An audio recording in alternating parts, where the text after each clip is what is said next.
Cristiano Ronaldo est l'un des plus grands joueurs de tous les temps. Plus de 950 buts, 5 ballons d'or, des records que personne n'avait jamais touchés. Et pourtant, pendant cette Coupe du Monde 2026, il est devenu la cible numéro 1 de tout le foot. Tout le monde le regarde, mais pas pour l'admirer.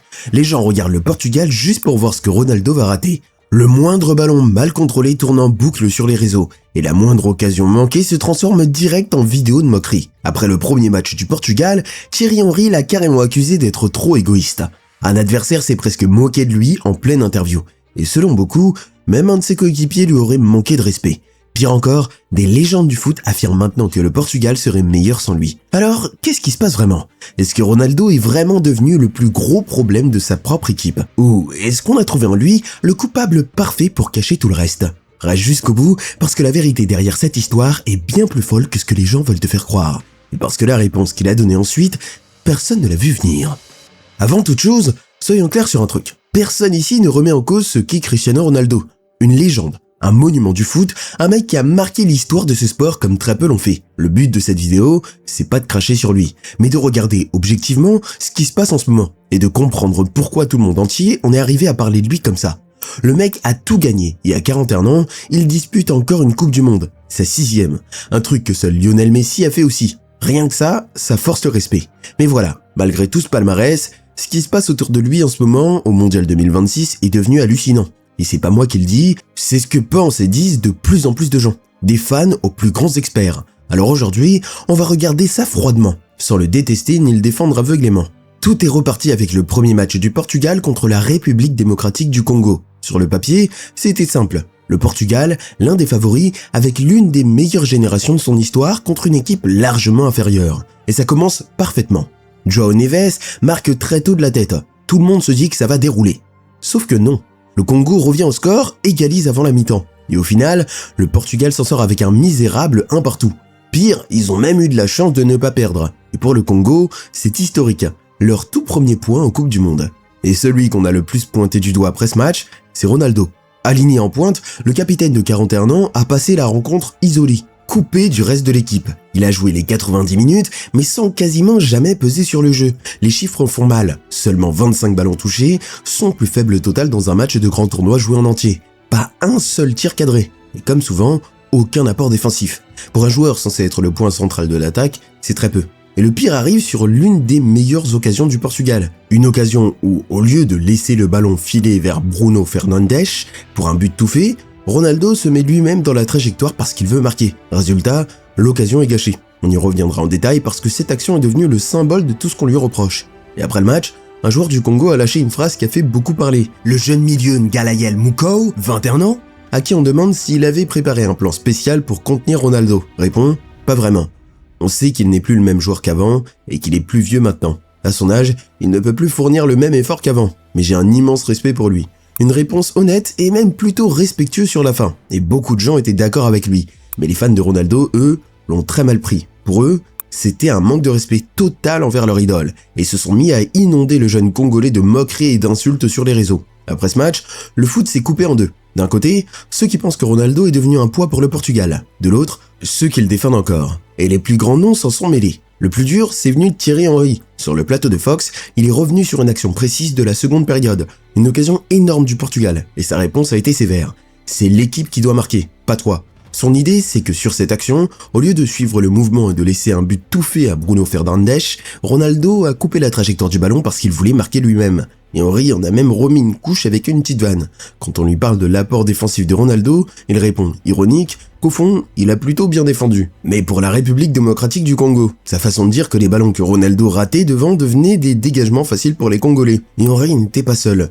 L'ancien international, Kevin Prince Boateng, a été encore plus radical. Pour lui, si le Portugal veut aller loin, Ronaldo devrait s'effacer, laisser les autres jouer et entrer seulement dans les 15 à 20 dernières minutes. Et il a lâché la phrase qui fait le plus mal. Le Portugal est une meilleure équipe sans lui.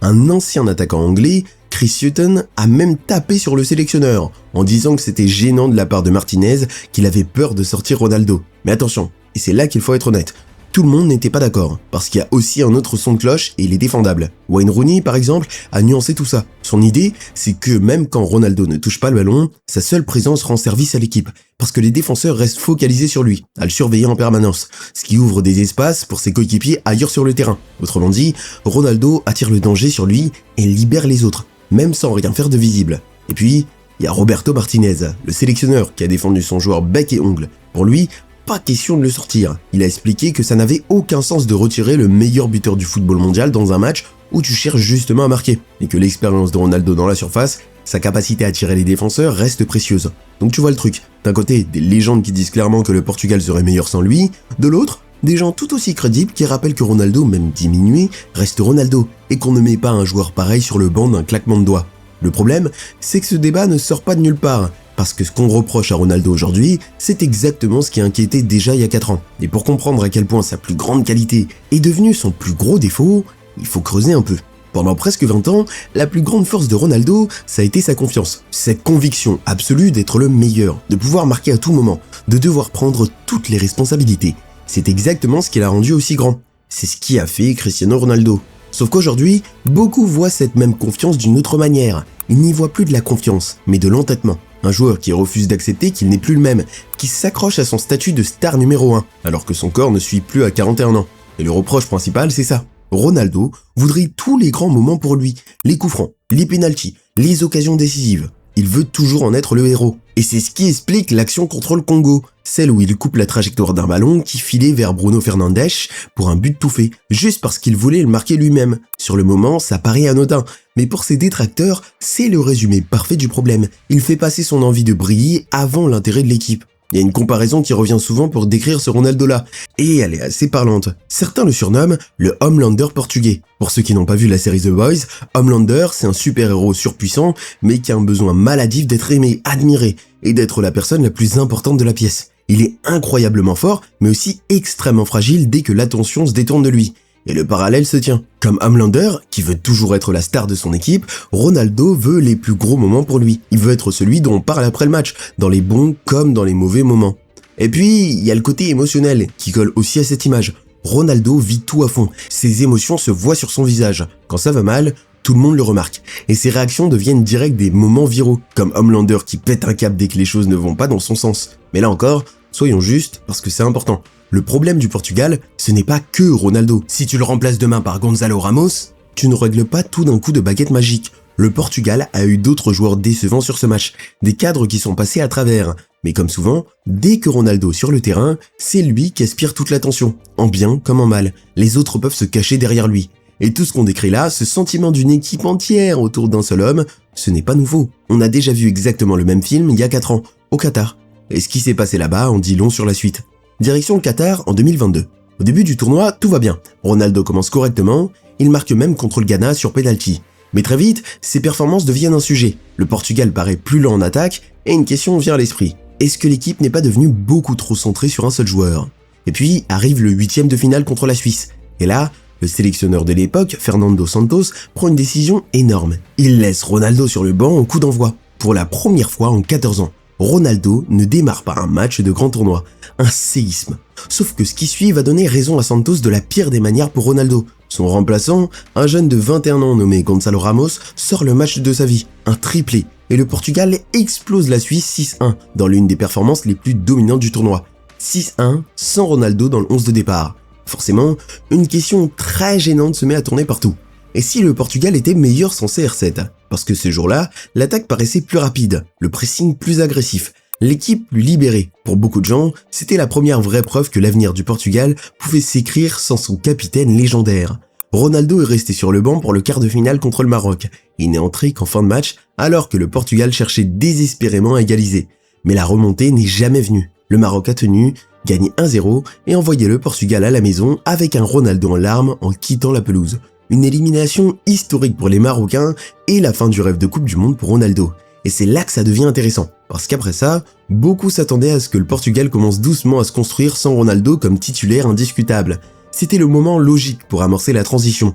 Sauf que c'est l'inverse qui s'est produit. Quand Roberto Martinez a pris l'équipe en main, il a tout de suite remis Ronaldo au centre du projet. Et sur le papier, pendant les qualifications, ça donnait de très bons résultats. Le Portugal déroulait, marquait des buts en pagaille, et Ronaldo continuait de gonfler son incroyable record de buts en sélection. Mais le problème, c'est que les qualifications, c'est une chose, et dès que le niveau monte, dans un vrai tournoi, les vieux soucis reviennent toujours. Et c'est exactement ce qui s'est passé à l'Euro suivant. À l'Euro 2024, Ronaldo démarre tous les matchs, il joue absolument toutes les minutes, mais l'attaque tourne au ralenti dès que les adversaires montent en niveau. Et puis, arrive le 8e de finale contre la Slovénie.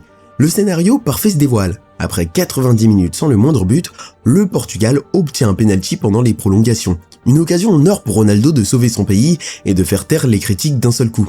Sauf que le gardien slovène, Jan Oblak, en a décidé autrement. Il part du bon côté, sort un arrêt énorme et repousse le penalty. Ronaldo est dévasté. Et c'est là qu'on a eu l'une des images les plus marquantes du tournoi. Pendant la petite pause avant la seconde période de prolongation, les caméras captent Ronaldo en larmes, au milieu du terrain, complètement submergé par l'émotion, pendant que ses coéquipiers essaient de le consoler. Une scène qui a divisé tout le monde du foot. D'un côté, un joueur qui a tout gagné et qui joue encore avec autant de passion à cet âge. C'est touchant. De l'autre, certains y ont vu un homme qui n'accepte plus de ne pas être la force inarrêtable qu'il a été. Le Portugal a fini par se qualifier ce soir-là, grâce à son gardien Diogo Costa, qui a arrêté 3 pénaltys slovènes. Mais le sujet Ronaldo, lui, n'a fait que grossir, et la suite a confirmé les doutes. Le Portugal a été éliminé en quart de finale par la France. Et le chiffre qui résume beaucoup, c'est que sur ce tournoi, ils ont passé plus de 360 minutes sans marquer le moindre but dans le jeu. Pour une équipe avec autant de talent offensif, c'est tout simplement incompréhensible. Et là, il faut s'arrêter 2 secondes sur les chiffres, parce que c'est important. Tout ce qu'on raconte là, ce ne sont pas juste des impressions ou des avis pour taper sur Ronaldo, ce sont des faits. Avant le match contre l'Ouzbékistan, Ronaldo restait sur 10 matchs de suite sans marquer en Coupe du Monde et à l'Euro, une 17 de 33 tirs. Son dernier but dans le jeu en grand tournoi remontait à 2021, contre l'Allemagne, quand il avait 36 ans. Et contre le Congo il y a quelques jours, il a eu 3 frappes, toutes non cadrées, en gâchant 2 occasions à bout portant qui auraient pu donner la victoire. Voilà les faits. C'est ça qui nourrit le débat, pas une simple envie de l'enfoncer. Et à mesure que les buts ne venaient pas, les critiques se sont de plus en plus concentrées sur un point. Le refus de Martinez de faire tourner ou même de réduire le rôle de Ronaldo, parce que le sélectionneur avait pourtant l'embarras du choix. Avec des joueurs comme Rafael Leao, Joao Félix, Diogo Jota et Gonzalo Ramos. Il disposait de l'une des attaques les plus fournies d'Europe. Et pourtant, l'équipe continuait de jouer comme si chaque attaque devait absolument finir sur les pieds de Ronaldo. Le Qatar en 2022, l'Euro en 2024 et maintenant le Mondial 2026. À chaque fois, le même schéma, les mêmes questions et les mêmes doutes. Sauf que cette fois, il y a un truc en plus qui a rendu toute cette histoire encore plus folle. Une vraie guerre qui a éclaté en dehors du terrain. Et cette guerre, elle a démarré avec une simple déclaration d'après-match. Joao Neves, le jeune milieu du PSG, est pourtant le buteur du Portugal contre le Congo. Mais en interview, quand on l'interroge sur Ronaldo, il fait attention à ne pas le placer au-dessus des autres. Voici ses mots exacts.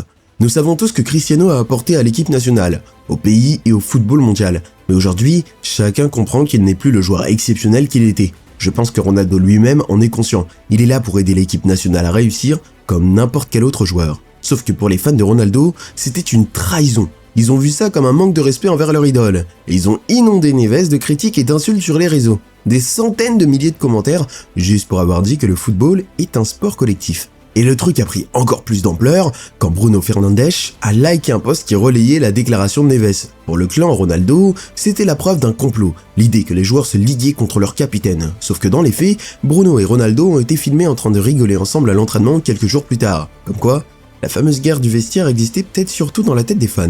Parce que c'est ça le cœur du problème. Une partie des supporters de Ronaldo refuse catégoriquement de lui reconnaître le moindre tort. Dès qu'il rate un match, ils ne se demandent pas s'il a été mauvais, ils cherchent un coupable ailleurs. Et ce coupable, ce sont toujours les coéquipiers. Bruno Fernandes, Joao Neves, Vitinha, Pedro Neto, tous ont été accusés de ne pas assez chercher Ronaldo, de ne pas lui donner le ballon, voire d'être jaloux de lui. Le truc est devenu tellement gros qu'un responsable du journal Record a carrément parlé du risque d'une guerre civile à l'intérieur de la sélection.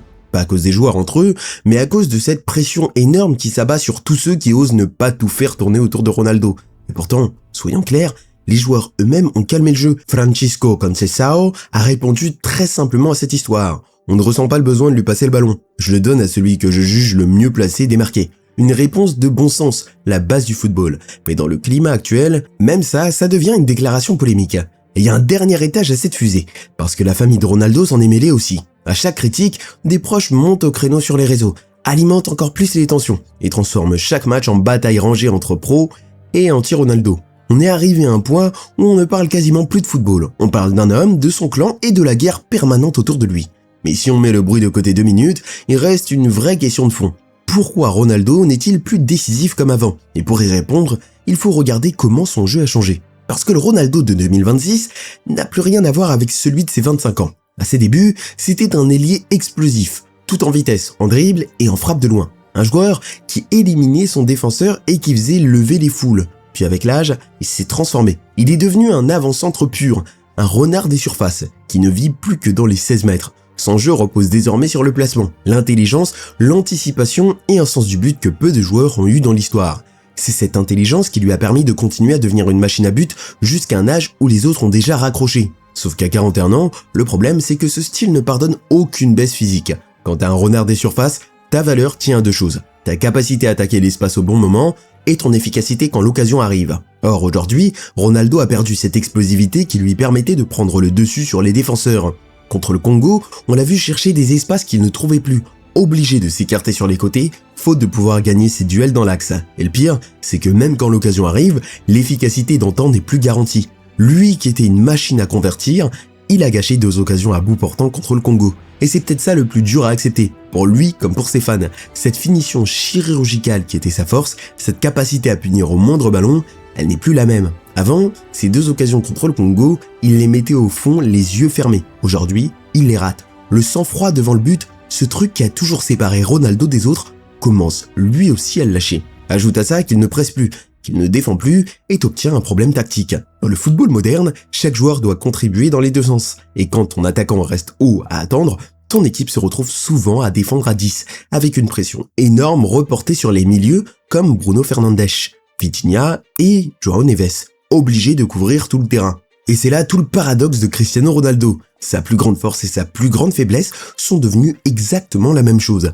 C'est Ronaldo. Son statut de légende lui garantit l'attention. Ses exploits lui garantissent des attentes énormes. Et tout ce qu'il touche devient un débat mondial. Qu'on l'aime ou qu'on le déteste, personne ne peut s'empêcher de parler de lui. C'est précisément pour ça que, quoi qu'il arrive avec le Portugal, on ne reverra jamais un joueur comme lui. Et justement, ce joueur unique, il n'avait pas dit son dernier mot. Parce que toute cette histoire allait prendre un virage que personne n'avait vu venir. Après une semaine entière de critiques, de moqueries et d'appels à le mettre sur le banc, Ronaldo est entré sur le terrain contre l'Ouzbékistan et il a répondu de la seule manière qu'il connaît, sur le terrain. Dès la 6e minute, il reprend un centre de Cancelo et ouvre le score. Puis juste avant la pause, il double la mise sur une passe en profondeur de Bruno Fernandes, qu'il convertit en 1 contre 1. Doublé. Le Portugal s'impose finalement 5-0, avec aussi un coup franc de Nuno Mendes, un but contre son camp et une frappe de Rafael Leao. Et avec ces 2 buts, Ronaldo n'a pas juste fait taire les critiques, il a écrit l'histoire, encore une fois. Il est devenu le tout premier joueur à marquer dans 6 Coupes du Monde différentes, faisant mieux que Messi sur ce point. À 41 ans et 138 jours, il est aussi le joueur le plus âgé à signer un doublé dans un mondial. Et il a porté son record de buts en sélection à 145. Un sommet que personne n'a jamais approché. Mais le plus fort, c'est ce qu'il a dit après le match. Parce que là, il a réglé ses comptes avec ceux qui l'avaient enterré. Ça a été une semaine très dure et très sombre. Certains se sont même comportés comme si j'avais déjà pris ma retraite. Mais je me suis accroché à ma foi dans le travail et je suis revenu. Puis à ceux qui lui demandaient de raccrocher.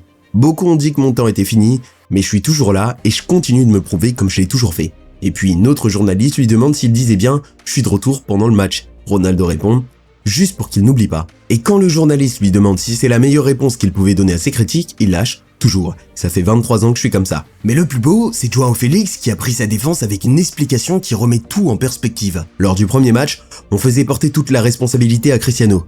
Mais si les ballons ne lui arrivent pas dans la surface, qu'est-ce qu'il peut faire? C'est le meilleur joueur du monde dans la surface. Aujourd'hui, il a eu des occasions et il a marqué 2 fois. Le plus important, c'est qu'on s'est créé beaucoup d'occasions contrairement au premier match. Et c'est exactement le cœur du débat résumé en quelques phrases. Est-ce que le problème c'était Ronaldo ou une équipe qui ne le servait pas? Contre l'Ouzbékistan, dès qu'on lui a donné des ballons dans la surface, il a planté comme avant. Alors, qui avait raison? La vérité, c'est qu'un match contre l'Ouzbékistan ne répond pas à tout. Il a fait taire les critiques. Oui, mais pour le moment. Le vrai test viendra contre les grosses équipes, dans les matchs à élimination directe, là où le Portugal a toujours calé. Mais pour cette fois, le vieux roi a rappelé à tout le monde une chose, il ne faut jamais l'enterrer trop vite.